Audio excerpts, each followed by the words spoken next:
Мен сендерге бүгін ертегі айтып берем. Ал ендеше тыңдаңдар. Ертеде ешкі жүні бөртеде. Баяғыда бір ешкі және оның 7 лағы өмір сүріпті. Олар орманның ортасында тұрады екен. Лақтары бір-бірінен өткен әдемі екен. Сонымен, қызым, қайда барасың? Су ішіп. Жарайды, бара ғой. Сонымен, күндердің күнінде анасы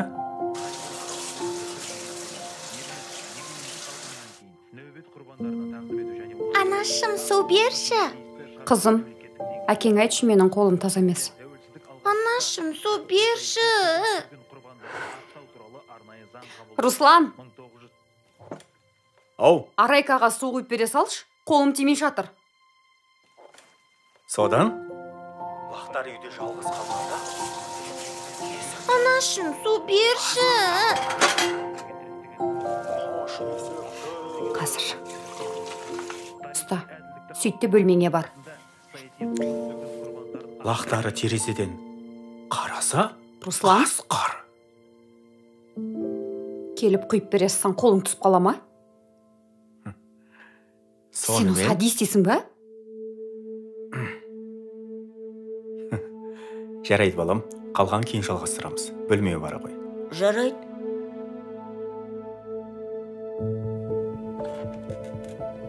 Осы сен балалардың көзінше соншама діңкілдеген екен.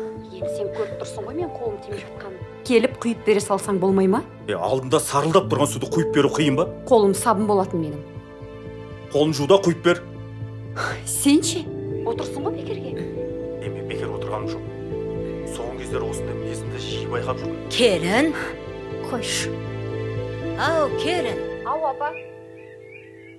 Қолың босаса бер келші.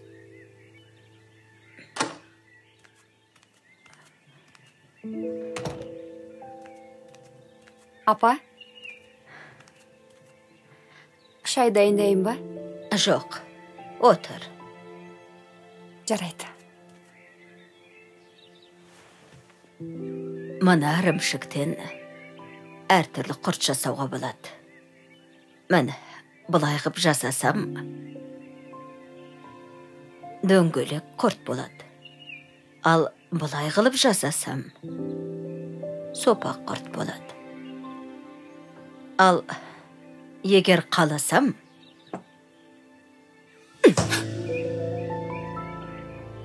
жалпақ құрт жасауға да болады. Апа, сіз сонда маған құртты осылай жалпақ етіп жаса деп тұрсыз ба? Жоқ, қарағым. Дәл қазір мына құртты мен қалаған қалпыма келтір алам. Түсінбедім, апа. Ал осы құртты 2 аптадан соң сен басқа қалыпқа келтір аласың ба? Жоқ. Сындырып аласың. Солай ғой. Иә. Сол сияқты сендер балаларға қазірден қандай тәрбие бересіңдер? Балалар да солай болып қалыптасады. Өскен соң тәрбиелейім деген бос сөз, балам. Дұрыс қой, апа. Біріншіден, келінжан, балалардың көзінше дауыс көтеріп ұрыспаңдар. Екіншіден, баланың алдында әкесінің беделін сүрме. Себебі оны көріп өскен бала ертең өзіңді де қадірлеуді қояды. Апа, енді су ішем деп тұрып алды ғой. Енді балаң бір 10 минут суды кешігіп ішсе ештеңе етпес. Ыдыс аяғыңды жуып болған соң құйып бере сал. Болмаса, балаңа су құйып ішуді өзің үйрет. Апа, енді бұл кішкентай ақ нәрсе ғой. Ол кішкене нәрсе емес, келін. 4 жасар балаң қазірден су құйып іше алмаса, ертең 50-ге келгенде де мойныңда отыратын болады. Егер үйде ер адамның беделі төмен болса, тіл алмайтын ол, ұялмайтын қаз содан шығады деген. Мен әрқашан балаларыма әкелеріңнің киімін жоғары қойыңдар. Әкелеріңнің аяқ киімін жөндеп қойыңдар. әкелеріңнен рұқсат сұраңдар деп ылғи айтып отыратынмын. Әкелері де аналарыңа рахмет айтыңдар.